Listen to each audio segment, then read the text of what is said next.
미국인의 45%만 관세를 누가 내는지 알고 있다는 통계가 나왔어요. 관세는 수입하는 사람이 됩니다. 그러니까 자국민이네요. 트럼프가 관세를 올려가지고 미국을 다시 부유하게 만들겠다고 계속 그랬는데, 그래서 이거를 조금 아는 사람들 귀에는 내가 이 물을 냉동실에 넣어가지고 팔팔 끓이겠다 이런 소리로 들려요.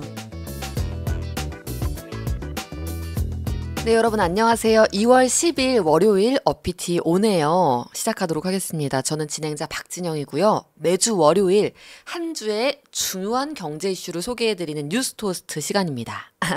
네, 반갑습니다. 오늘 최승현 님도 안녕하세요. 오늘은 체리 옷이네요. 맞아요. 저희가 좀 최애하는 옷이긴 한데, 네, 김정은 이사님 모시고 왔습니다. 네, 그래서 오늘도 상큼하게 시작을 해볼 텐데요. 주제는 상큼하지는 않습니다. 관세가 상큼할 순 없죠. 네. 약간 감초 맛이죠. 감초요. 감초는 조금 달아요. 아, 그래요? 예, 그럼 쓸개맛? 쓸개맛. 후조약인데요. 네, 그래서 바로 오늘 속보가 하나 있었죠. 트럼프 대통령이 모든 철강에 25% 관세를 부과하겠다라고 해서 뉴스 속보 문자가 지금 쏟아지는 중입니다. 아마 뭐 예를 들면 연합뉴스 이런 어플 다운받아서 가입하신 분들은 지금 알람이 너무 와가지고 놀라셨을 거예요.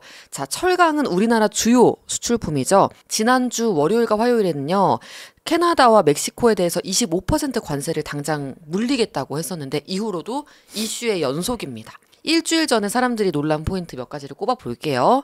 자, 먼저 첫 번째. 미국이 캐나다와 멕시코, 중국에 대해서 부과한 그 관세 말이죠. 관세가 25%였다는 게 일단 1차 깜놀. 높아도 너무 높아요. 네, 너무 높아요. 너무 높아요. 그리고 다음에는 캐나다와 멕시코가 첫 관세 부과 대상국이었다는 건데, 적대하는 국가가 아니라 동맹부터 때리냐, 동맹 둥절. 그러니까요. 네, 하면서 우리나라는 앞으로 또 어떻게 하면 좋은지 너무 불안해 하는 뉴스가 계속 쏟아지고 있습니다. 자, 트럼프 대통령 당선되고 나서 계속 관세 얘기 나오는 것 같은데, 네. 왜 그렇게 관세에 집착을 하는 건지, 그리고 관세를 올리면 미국에는 뭐가 좋길래 이렇게 올리는 건지, 또 다음은 우리 차례가 아닐까 싶었는데 우리 차례 왔죠. 네. 네, 오늘 왔어요. 아이고. 자, 그래서 처음부터 차근차근 풀어가도록 하겠습니다. 자, 지난주에 트럼프 대통령이 전 세계를 상대로 관세 전쟁을 선포하겠다라고 얘기를 했죠. 네. 한 주 동안 진행된 상황들을 간략하게 좀 정리를 해주시겠어요? 네, 이 1월 30일부터 시작을 했어요. 이제 타임라인을 간략하게 정리를 하자면, 그 백악관에서 열린 행정명령 서명식에서 2월 1일부터 멕시코하고 캐나다에 각 25% 보편 관세를 부과를 하겠다 이렇게 딱 발표를 했단 말이에요. 근데 이제 국제 비상경제권법 뭐 이런 안 쓰던 거, 네. 그래서 뭐 비상대권 뭐 이런 거 찾아와가지고 이제 막 하고 있는 얘기인데, 그러니까 에너지에는 한 10% 관세 적용 발표하고 뭐 2월 4일부터 당장 적용하겠다 이래가지고 한번 진짜 온 세계가 뒤집어졌었죠. 전 세계 증시 막 뚝뚝 떨어지고 우리나라도 코스피 좀 난리 나고. 근데 2월 3일이 되니까 각각 이제 30일간 관세 부과를 유예를 했어요. 유예하겠다. 네, 그래서 뭐 멕시코하고 캐나다 둘 다 국경에서 뭐 불법 이민, 뭐 마약 밀매 강화하기로 했으니까 내가 유예해주겠다 이랬는데, 사실 요 이유도 그렇게 막 엄청나게 막 통계적으로 근거가 있는 것은 아니에요. 네. 예, 뭔가 이제 세게 때리고 나간 것 같아요. 근데 중국에는 25%가 아니라 한 10% 추가 관세를, 이미 중국은 고율 관세를 내고 있거든요. 그쵸. 네, 중국에도 그때 이제 전체 상품에 10% 추가 관세를 주겠다고 했는데 이거는 철회를 안 했어요. 이제 시진핑하고 통화를 하겠다고 했는데 안 하고 당장 이제 오늘부터 전체 상품에 10% 보복 관세 시작됐습니다. 아, 시작된 거예요. 네, 중국도 가만히 있지는 않았는데요. 중국이 일부 미국산 수입품에 또 10%, 15% 추가 관세를 부과하기 시작했습니다. 그러니까 관세 전쟁이라고 하는 거예요. 네, 사실 이제 제가 뭐 진짜 전쟁이 아닌데다가 전쟁이란 말 붙이는 거 그렇게 막 썩 좋아하진 않거든요. 자꾸 이제 단어에 인플레이션이 오는 것 같아서. 근데 이거는 분명히 전쟁이에요. 아, 맞아요. 이게 재밌는 게 두 가지 방향으로 풀어지는 것 같은데, 트럼프가 뭐 멕시코나 지금 캐나다 같은 경우에는 협상의 카드로 들어간 것 같고, 네. 중국은 오케이, 맛 보복하겠다. 네. 미국 너도 내. 맞아요. 이런 식으로 보복을 하는 그 두 가지 갈래로 나오는 것 같아요. 네. 근데 이제 중국은 약간 조금 여유가 있는 것 같아요. 왜냐하면 그러니까 중국이 추가 관세를 매기겠다, 보복 관세를 매기겠다라고 한 미국 상품을 좀 들여다보면 세부 품목이 석탄, LNG, 뭐 농기계, 픽업 트럭 이런 품목들이거든요. 네. 근데 이거 원래 중국이 미국에서 별로 안 사요. 아, 네. 원래 안 사던 건데 막 되게 이제 생생낼 수 있겠네요. 네, 약간 지금 허세를 부리고 있는 거죠. 아, 기계가. 네. 네. 네, 원래 별로 안 사는 거니까 세금 네. 그렇게 매겨도 둘이서 별로 문제가 없는 것 같은데 중국이 약간 숙이는 것 같기도 해요. 그러니까 세게 나가고 있는데 내용상으로는 저는 약간 숙이는 느낌이 들기는 해요. 근데 이제 워낙 진행이 빨리빨리 되고 있으니까 이게 또 어떻게 드러날지는 지금으로서는 알 수가 없습니다. 근데 이게 사실은 어떻게 보면 미국 국내 문제고 또 어떻게 보면 국제 문제거든요. 뭐 진짜 뭐 불법 이민이 사실이건 마약이 뭐 얼마나 심각하건 솔직히 말하면 미국 국내 문제란 말이에요. 근데 이거를 왜 저는 트럼프가 전 세계로 확대를 해가지고 이제 너네 그 북미끼리 해결을 못하고 문제를 키워 이런 느낌이 저는 사실 들어요. 거기다가 오늘 우리나라 주요 수출품 철강 25% 보편 관세 물리기까지 했잖아요. 네. 근데 이게 처음이 아니에요. 2018년에도 이랬거든요. 아, 했었어요. 1기 때도 똑같았어요. 그래서 우리 지금 쿼터에 해당하는 25개 품목 한 263만 톤에만 관세가 면제고요. 나머지는 세금 다 내고 있거든요. 근데 이제 보편 관세 내고 있다고 하니까 이 쿼터 이것도 분명히 협정에 의해서 만든 건데 그냥 싹 무시될 것 같은 기분이 드네요. 여러분 8시니까 고요한 거예요. 제일 무서운 게 저는 월요일 9시 전이에요. 주말까지 쌓인 이슈들이 다 소화가 그러니까요. 되는데 네, 그쵸? 특히 맞아요. 이제 미국에서 있었던 것들은 바로 반영되거든요. 네. 자, 그래서 우리나라처럼 파편을 심하게 얻어맞은 우리는 사실 크게 관세 전쟁이 일어나면은 거기서 앞장서서 싸우는 건 아니에요. 그냥 파편을 되게 많이 맞아요. 그쵸. 그런 입장에서는 왜 그쪽 대륙 문제를 두고 세계 경제 전체를 망가뜨릴 수도 있는 지금 자유무역 구조를 건드리냐라고 생각이 들 수 있을 것 네, 같아요. 네. 들었어요. 네. 그런 생각이 들었는데 어쨌든 굉장히 높은 관세를 제시를 하고 있고 이렇게 해도 되는 건지.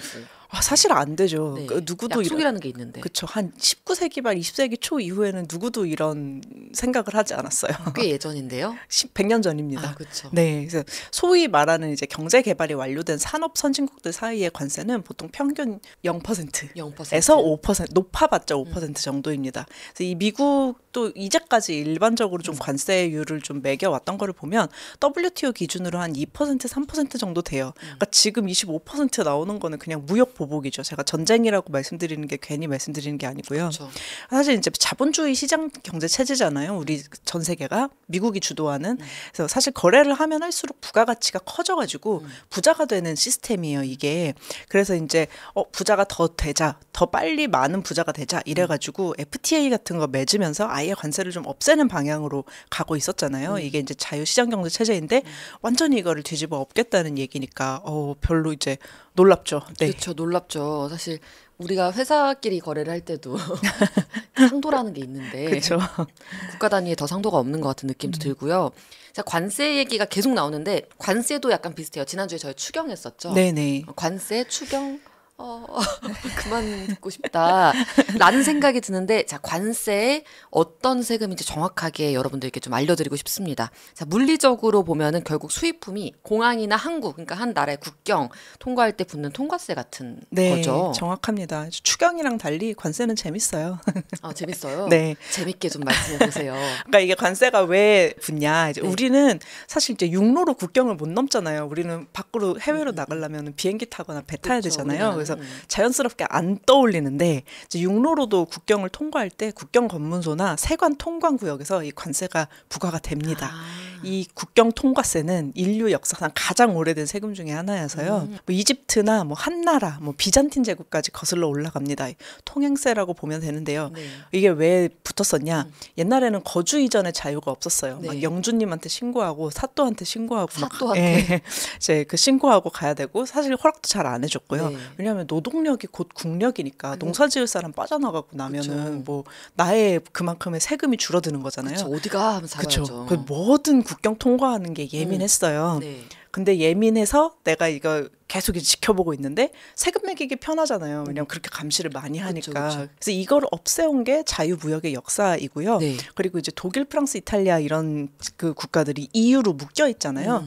이거 왜 묶었냐면은 이 관세 없애가지고 어떻게 미국이랑 좀 경쟁력을 좀 비벼보겠다. 이렇게 해가지고 지금 묶어놓은 거예요. 그렇죠. 그래서 서로 간에는 이제 관세가 없게끔 네. 만든 거고 정희님은 이렇게 정희 이사님이 이렇게 과거 얘기할 때 제일 재밌어요. 재밌었죠? 그렇죠. 제일 재밌었어요. 그래서 네. 관세는 그렇다면 낮을수록 좋다라는 얘기로 들려요. 네. 왜냐 EU도 없앤 거잖아요. 서로. 네. 우리 잘해보자. 우리끼리는 좀 관세 없이 거래하자라고 네. 하면서 없앤 걸 보니까 없으면 좋은 거다라는 뜻으로 좀 들리는데 근데 왜 없으면 좋을 것을 이 트럼프 대통령은 올리느냐라는 거예요. 제 말은. 이제 일종의 협박 같은 건가요? 협박입니다.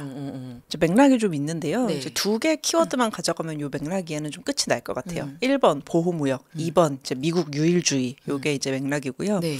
이제 질문을 하나 드릴게요. 네. 관세는 누가 낼 것 같으세요? 수입하는 사람, 수출하는 사람? 아, 이게 좀 진짜 잠시만요. 수출하는 사람.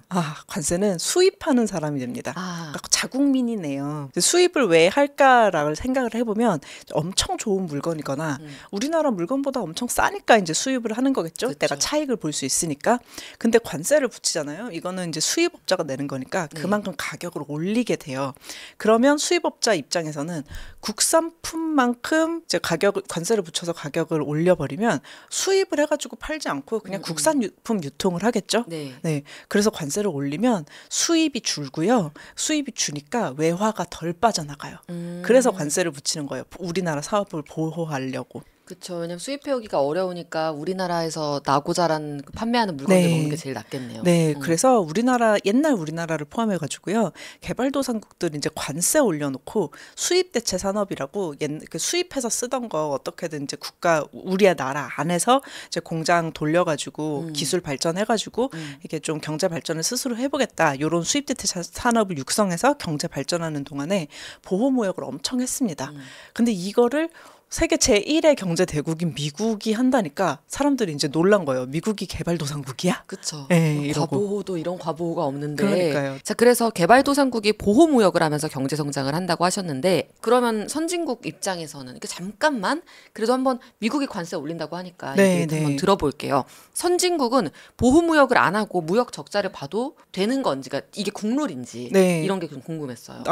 사실 뭐 손해보면 싫은 건 똑같긴 한데요. 선진국은 사실 선진국이잖아요. 그래서 경쟁력이 충분하기 때문에 시장이 열리면 열릴수록 좋습니다. 이제 관세가 없으면 없을수록 그래서 시장이 열리면 열릴수록 어차피 선진국 물건이 더 잘 팔리거든요. 네네. 이길 수 있으니까 이제 좋죠.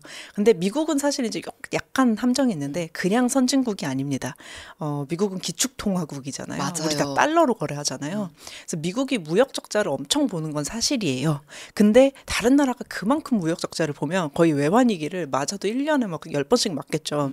뭐 모라토리움 선언하고 국가보도 받고 난리가 났을 텐데 미국은 기축통화국이기 때문에 적자를 반드시 봐야 돼요. 왜냐하면 적자를 본다는 거는 그 미국 달러가 그 적자 본 만큼 해외로 나갔다는 거거든요. 미국 달러가 기축통화를 쓰려면 전 세계가 달러를 그만큼 갖고 있어야 그거 가지고 거래를 할 거 그쵸. 아니에요. 근데 이제 헬리콥터를 뿌릴 수는 없잖아요. 그래서 적자를 보는 걸 도구로 해가지고 이제 달러를 뿌리는 건데 어차피 사람들 그거 가지고 다시 미국 주식, 미국 국채 사거든요. 그렇죠. 예, 그래서 이제 우리도 다 사실 미장 이러면서 미국 주식 하잖아요. 달러로 바꿔가지고.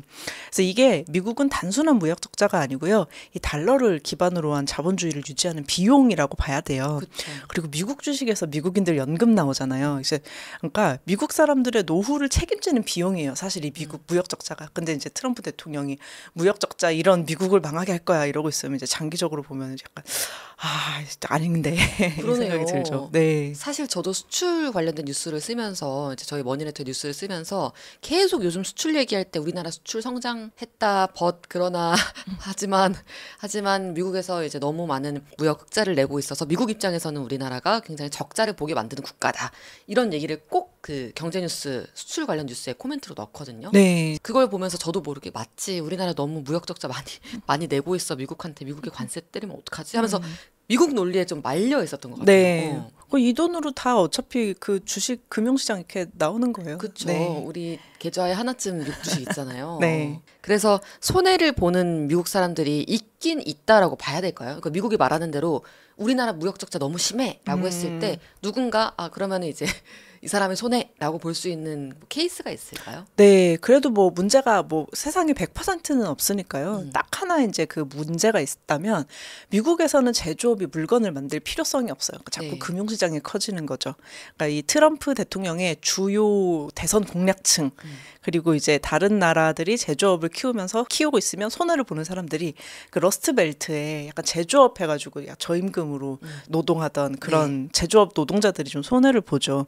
근데 사실 이게 그냥 지구 생태계이긴 하거든요. 아, 지구 생태계다. 즉 자본주의 생태계예요. 지구 자본주의 생태계인데 트럼프 대통령은 그냥 이 생태계가 좀 마음에 안 드는 것 같아요. 미국은 약간 유일하고 완벽해야 돼 이런 느낌 같은데 그리고 이제 또 하나 이제 트럼프 지지자분들 공략이 있는데 그게 이제 마약하고 치안이어가지고 이 관세를 올려가지고 열려있던 거를 다 닫아버리면 들어오는 것도 좀 안 들어오지 않을까? 너네 이민자들 싫잖아. 바깥에서 들어오는 것도 싫잖아. 이러면서 지금 이제 정치를 하고 계신 거죠. 그 이용해가지고 하는 건데, 근데 이런 식으로 하면 미국만 일단 살고 생태계는 좀 죽겠죠? 네. 자, 그리고 옛날 미국에 또 다른 트럼프가 있었다라는 얘기도 있어요. 네. 자, 그러면 트럼프가 앞으로 어떻게 할 건지, 그러니까 말하자면은 트럼프 2기인데 트럼프 1기도 오답노트가 될 수 있고, 네. 그 앞에 또 어떤 사례가 있다고 하니까 그걸 참고해서 우리가 지금 좀 잘해볼 수 있지 않을까 싶기도 한데요. 네, 네. 사실 트럼프 대통령이 지금 하는 거 보면은 이제 그 19세기에 하던 거를 좀 반복하는 느낌이 있어요. 네. 물론 이제 그 19세기를 21세기 할 줄은 몰랐는데 1800년대거든요. 19세기면 미국이 그때 내수 중심으로 성장하고 싶어 했어요. 사실 우리 막 되게 영화 보잖아요. 2차 세계대전 영화 같은 거 보면 미국이 되게 엉덩이가 무겁단 말이에요. 미국은 왜 참전 안 하나. 미국이 원래 이렇게까지 세계 경찰이 아니었어요. 이 미국은 되게 자기들끼리 숨어 있고 싶어 했거든요. 그래서 유럽이랑 별로 간섭을 안 하고 싶어 했어요. 그래서 유럽이 자유무역 하려고 할 때 미국 혼자 관세가 엄청 높았습니다. 특히 이제 당시 기축통화국이었던 영국에 대한 경계가 엄청 심했고요. 근데 이게 딱 숨어 있는 것 같잖아요. 근데 미국 아메리카 대륙 내에서는 그때는 굉장히 공격적으로 영토를 확장을 했어요. 뭐 서부개척 시대, 뭐 멕시코 전쟁 이런 거 다 이때 일어난 일이거든요. 그래서 지금 트럼프 대통령이 하고 있는 거 보면 중국 싫어. 유럽하고도 별로 안 하고 싶어. 동북아시아 너네 싫어. 다 관세 높여가지고 올려버릴 거야. 근데 멕시코하고 캐나다 약간 경제적으로 우리 식민지 뭐 캐나다 너네 51번째 주로 들어와 이러고 있잖아요. 19세기 그냥 반복이에요. 맞아요. 네, 지금도 역사적 뼈가 아이보님도 있는 농담입니다. 말씀하셨어요. 네. 역사적 뼈가 있는 농담이다.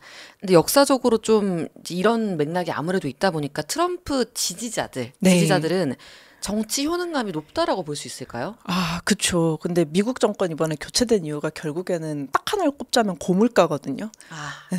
고물가. 네. 근데 관세를 올리면요. 물가도 같이 올라요. 물론 이제 트럼프 대통령은 이렇게 얘기를 하죠. 관세가 올리고 정부가 흑자를 내가지고 부자가 되겠다. 이렇게 얘기를 하는데 근데 기본적으로 이렇게 생각을 하셔야 돼요. 미국뿐만 아니라 모든 나라가 정부가 흑자를 낸다는 거는 세금 수입이 많다는 얘기거든요. 네. 근데 세금은 누가 낸다? 국민들. 그렇죠. 그러니까 정부가 흑자를 낸다는 건 국민들이 돈을 많이 낸다는 얘기입니다. 관세도 수입업자가 내는 걸요, 뭐. 근데 세금 내고도 뭐가 많이 남는 상황이면 그래도 되는데 사실 지금 국제경제 얘기 들어보면 그런 상황은 전혀 아니고요. 재정 적자가 문제이긴 해요. 문제인데 재정 적자 때문에 뭐를 안 하겠다 이러면 뭐 국채 발행도 멈추고 그러면 시중에 풀린 돈이 좀 줄어들어요.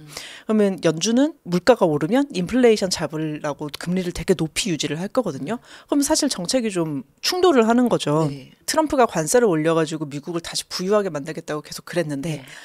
정부는 부유해질 수 있어요. 근데 국민들은 가난해지는 방향으로 갈 겁니다. 아, 갈 거예요? 네, 그래서 트럼프 대통령이 지난달에 자기 이제 구 트위터죠. X 계정에 이렇게 올렸는데, 트위터, 네, 보이실 거예요. 지금 뭐 하나 떠 있을 텐데, 이제 그 팟캐스트로 듣고 계시거나 이제 자료화면 글자가 잘 안 보이실 분들 위해서 간단히 읽어드리면 대략 이런 내용이에요. 관세만이 우리나라에 이 막대한 부를 만들어 주었다. 관세로 우리의 부채를 갚고 미국을 다시 부유하게 만들 것이다. 이런 내용 올리면서 이제 인용한 그 그래프를 보면은 미국 연방정부 수입 중에 관세가 차지하는 비중을 이제 그려놨는데 한 1910년대 오면서 관세 비중이 뚝 떨어져요. 그러니까 이 그래프가 하고 싶은 말은 우리가 관세 수입이 정부가 이렇게 많았는데 갑자기 관세 수입이 없어졌어. 그래서 우리 가난해졌어. 이 말인데 사실 이때 무슨 일이 있었냐면 1913년에 미국이 원래 소득세가 없는 나라였거든요. 그때 소득세를 도입을 했어요. 그러면서 이제 관세가 이제 많이 떨어진 거예요. 근데 관세보다 소득세가 훨씬 더 세금 수입이 큽니다. 왜냐하면 소득세는 소득이 있는 모든 사람이 내지만 관세는 수입을 안 해버리면 세금 안 내도 되는데요. 뭐 관세. 그러니까 이게 되게 불안정하죠. 그래서 이걸 조금 아는 사람들 귀에는 내가 이 물을 냉동실에 넣어가지고 팔팔 끓이겠다. 약간 이런 소리로 들려요. 네. 트럼프가 이걸 모를 리는 없고 뭔가 계산된 얘기겠죠. 트럼프 지지자분들은 뭔가 이용할 게 있거나 모르거나 하실 텐데 야, 또 그래프 하나를 준비했습니다. 겁니다. 네네. 그러니까 미국인의 45%만 관세를 누가 내는지 알고 있다는 통계가 이렇게 나왔어요. 그러니까 사실 잘 모르신다고 봐야죠. 자, 그래서 미국 국민들이 그럼에도 관세다 몰라 잘 모르긴 하는데 어쨌든 우리나라 관세 지금 줄어들어가지고 이렇게 힘든 거 아니야? 라고 하기가 너무 쉬운 그 논리가 펼쳐진 것 같은데. 그렇죠. 그렇죠. 네. 그렇다면은 미국 국민들이 힘들어도 좀 참으면 아프니까 미국 국민이다 하면서 좀 네. 참으면 미국 정부의 고가는 확실히 좀 차는 건가요? 뭐 단기적으로 세수는 좀 차겠죠. 근데 이게 어디까지 가겠어요. 이게 지속하기가 굉장히 어렵습니다.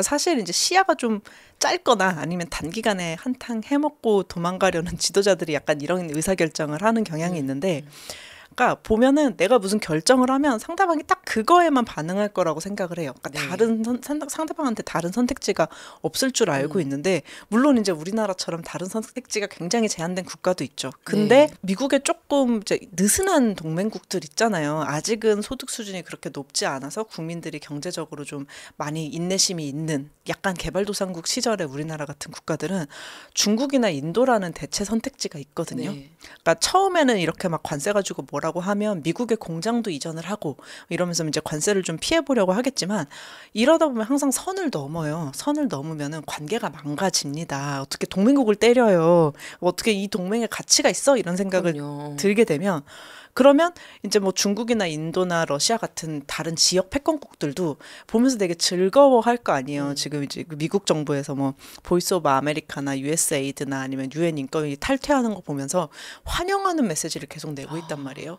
이러면서 이제 이 국가들이 약간 뭐 진심인지 아닐지 몰라도 우리가 더 잘해줄게 하면서 약간 조금 이제 그 오히려 예, 기회를. 약간 그 정말 혜택을 주기 시작한다? 그러면 돌아설 국가들 되게 많죠. 자, 그래서 우리나라 국민으로서 아프니까 미국 국민이다지 아프니까 우리 지금은 그냥 한국 국민 아프다. 네. 인데, 자, 우리나라는 굉장히 미국의 영향을 많이 받는 이해관계자잖아요. 이해관계국인데, 우리나라에는 그래서 어떤 일들이 펼쳐지는지, 그래서 나에게 무슨 일이 펼쳐지는지 설명을 좀 해주셨으면 좋겠습니다. 이제 단도직입적으로 말해서 당장 돈을 더 내야죠. 근데 우리 이제 돈이 없는데. 그렇죠. 네. 이제 무역 진짜 없는데. 협정들 같은 거 있잖아요. 한미 FTA 같은 거 이제 그 리뷰하라고 했거든요. 그러니까 이게 다시 하겠다는 얘기죠. 자기들한테 유리하게. 근데 이제 서로 합의에 의해서 잘 맺은 협정을 일방적으로 파기하고 유리하게 바꾸는 거, 이게 이제 패권주의라고 해요. 미국 유율주의인데, 사실 우리가 이제 미국을 조금 그래도 좀 이론적으로 대등하다 이렇게 얘기를 하지만 별로 대등하지 않잖아요. 그럼에도 불구하고 이렇게 잘 모시고 있던 이유는 그래도 미국이 패권국들 중에서는 이런 약속을 좀 잘 지키는 편이고 신뢰를 할 수 있고 어떤 가치를 좀 우선 내세우는 국가다, 이런 믿음이 있었는데 네. 이 신뢰가 좀 많이 무너질 것 같아요. 그러니까 우리는 수출로 먹고 산다는 게 거래량도 중요하지만 신뢰도 되게 중요하거든요. 이런 식으로 이제 미국부터 시작해가지고 각종 국제 협정들을 믿을 수가 없게 되면 우리가 치러야 될 비용이 너무 많아요. 중국에 이제 추가 관세 10% 그대로 물리기로 했는데 이것도 사실 우리나라한테 좋은 소식은 아니에요.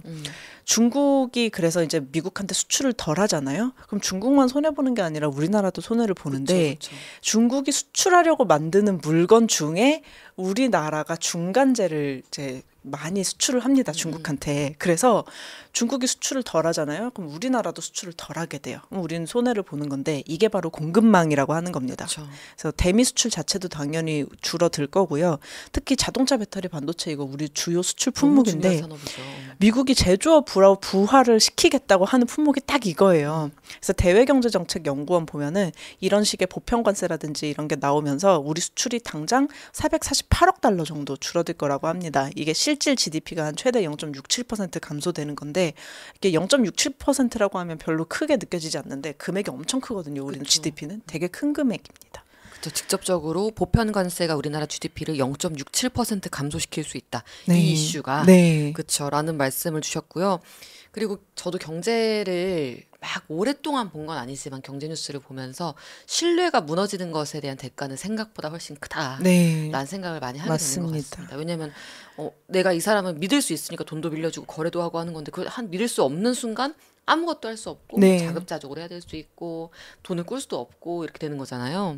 그래서 우리가 현재까지 어떤 상황에 있는지를 좀 집중적으로 말씀을 드렸는데 그렇다면은 뭐 나가서 싸울 거면 준비 운동이라도 해야죠. 네, 어떻게 대응을 하고 있으면 될까요? 근데 사실 우리가 좀 정직한 면이 있어요. 대외 정책에서도 약간 그런 면이 있어요. 그 IMF 위기 때 생각해보고 그러면. 그러니까 우리는 버티기 전략을 잘 못해요. 이런 버티기 전략을 생각하면서 협상도 좀 잘하고 밀당도 하고 나 손해 볼 거야 너네 맘대로 해 이런 식으로 좀 허세도 부려야 되고 하면서 이제 미국의 다음 중간 선거하고 대선까지 좀 영리하게 굴 필요가 있을 것 같습니다. 사실 우리 2014년까지는 미국의 적자국이었거든요. 근데 2020년 이후에 흑자가 굉장히 늘어났어요. 우리나라가 미국에서 흑자를 낸다는 거죠? 네. 이제 미국에 투자를 해서 흑자를 낸 겁니다. 왜 투자를 했는데 흑자가 되냐? 공장 지으라고 했잖아요. 뭐 IRA법 같은 거 나오면서 그래서 공장을 지으라니까 지으러 갔는데 우리 돈 들여서 부품을 우리나라에서 가져가니까 그게 수출로 잡힌 거예요. 그래서 이제 그 흑자가 굉장히 크게 났는데 그게 사실은 다 투자였다. 그래서 우리 투자 엄청 했다고 생색을 좀 내야 합니다. 2023년에는 그러니까 2년 전이죠. 숫자로 2년. 그래서 우리 미국에 공장을 짓는다고 한 29조 원, 215억 달러 정도 투자를 했는데 이게 그 2023년에 미국에 투자한 외국 국가로서는 1위였어요. 1위. 정말 많이 투자했네요, 우리나라가. 네. 일본이 우리만큼 사실 우리보다 조금 투자 더 많이 하는데 이번에 있었던 미국 일본 정상회담에서 요거를 인정을 받았어요. 트럼프 대통령한테. 그래서 이제 일본이 별로 크게 손해를 안 본 회담이었다. 일본이 되게 좀 잘했다 이런 얘기가 나오는데 일본은 생색을 많이 냈다는 거예요? 생색을 참 영리하게 잘 냈죠. 우리도 생색 좀 내야 됩니다. 우리 하려면 잘할 수 있잖아요. 네. 그래서 사실 이제 지금 상황에서 트럼프 대통령이 제일 청구서를 날리기가 만만한 게 방위비 분담금이에요. 그러니까 주한미군이 한국에 이제 주둔하는 요 비용인데 이미 협정이 다 된 상황입니다. 바이든 대통령이 해주고 갔거든요. 그래서 해주고 갔으니까 그냥 좀 버텨봐야 돼요. 혹시 이제 다음에 트럼프가 또 재선을 하면 3선 불법이거든요. 미국에서. 불법이지만 지금 약간 3선 4선 슬슬 언급을 해가지고 뭐 개헌을 하겠다 이런 얘기도 하는 것 같은데 그렇게 진짜 개헌까지 하면은 좀 더 납작 엎드려야 될지도 모르겠는데 아직은 이제 뭐 중간 선거도 있고 하니까 저는 좀 버텨봤으면 좋겠습니다. 좀 버텨봤으면 좋겠다. 네. 그리고 좀 우리나라도 밀당을 하고 또 한번 누워서 보고 하면서 누워서 그쵸. 안해 버티기도 해보고 또 생색도 내보고 네. 우리 또 잘할 수 있지 않습니까? 또 하면은 그쵸. 이것도 노력으로 될 수 있는 것 같거든요. 네. 그런 것들이 좀 필요하다라는 생각이 듭니다. 자, 그래서 오늘 이제 새벽부터 또 철강에 대한 미국이 철강에 대해서도 관세를 부과하겠다라고 하면서 우리나라 관세 부과 또 들어오는 거 아니야? 우리나라 관세 때문에 부담 갖게 되는 거 아니야? 라는 우려로 출발했었는데 오늘 라이브 하기 전에 새벽에 이게 좋은 게 우려가 아닌데. 현실로 그러니까요. 저희가 고쳤어요. 사실 아까 라이브 네. 준비하면서 고쳤어요. 진짜 빠르게 가요. 네, 빠르게 지금 바뀌고 있기 때문에 저희가 또 굉장히 중요한 이슈니만큼 계속해서 보도하도록 하겠습니다. 네, 말씀 나눠주셔서 감사합니다. 감사합니다.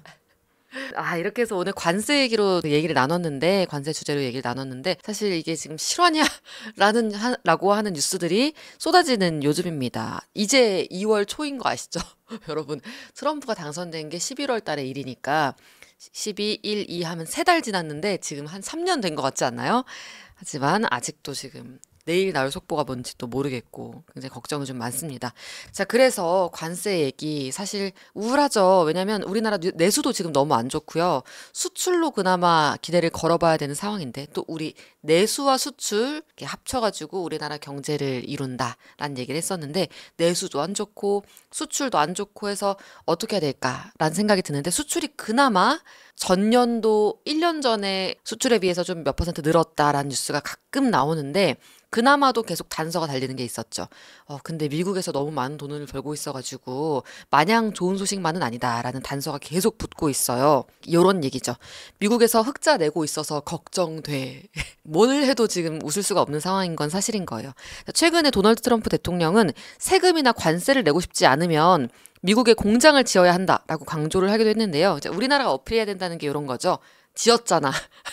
투자했잖아 라고 해야 되는데 어쨌든 앞으로도 미국에 좀 투자를 많이 해야 된다라는 게 현재 트럼프 대통령의 발언인데 실제로 우리나라가 글로벌에서 굉장히 잘하고 있는 몇 개 업종들이 있거든요. 내수는 기대하기가 좀 어려워요. 근데 해외에서 많은 돈을 벌고 있는 의외의 업계가 의외는 아니지만 식품, 삼양식품 이번에 또 엄청 좋은 실적을 냈다고 하죠. 그리고 화장품이 생각보다 더 잘 나갑니다. 예를 들어서 미국에서 수입하는 화장품 국가들, 미국에서 화장품 수입할 때 여러 가지 국가에서 이제 수입을 하는데 프랑스가 원래 압도적인 1위였거든요. 근데 우리나라가 지금 미국에서 1위예요, 1위. 그래서 굉장히 돈을 많이 벌고 있는데 그런 기업들도 지금 너무 좋지만서도 미국에서 너무 많은 흑자를 내고 있어서 걱정돼. 이게 또 따라다닙니다. 그래서 이런 기업들이 미국 현지에서 생산 기반을 마련하기 시작한 게 최근의 흐름이에요.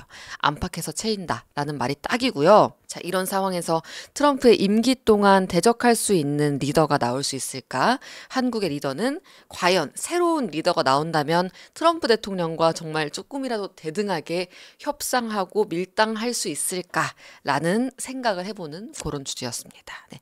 구독, 좋아요, 알림 설정도 부탁드리고요. 여기 좋아요도 부탁드리고요. 저희 여러분들과 1년 뒤, 10년 뒤, 그리고 정말 노후까지도 오래오래 함께 할 수 있는 가장 믿을 수 있는 신뢰받는 경제 미디어 되도록 함께 성장해 나가도록 하겠습니다. 네. 자, 그렇게 해서 오늘 2월 두 번째 주 월요일 업티 라이브는 여기까지 진행을 하고요. 이번 한 주도 화이팅 하시고 월수목 아침 7시 40분 업티인 라이브로 인사드리도록 하겠습니다. 여러분 감사합니다. 저희는 수요일 날 아침에 만나요. 화이팅!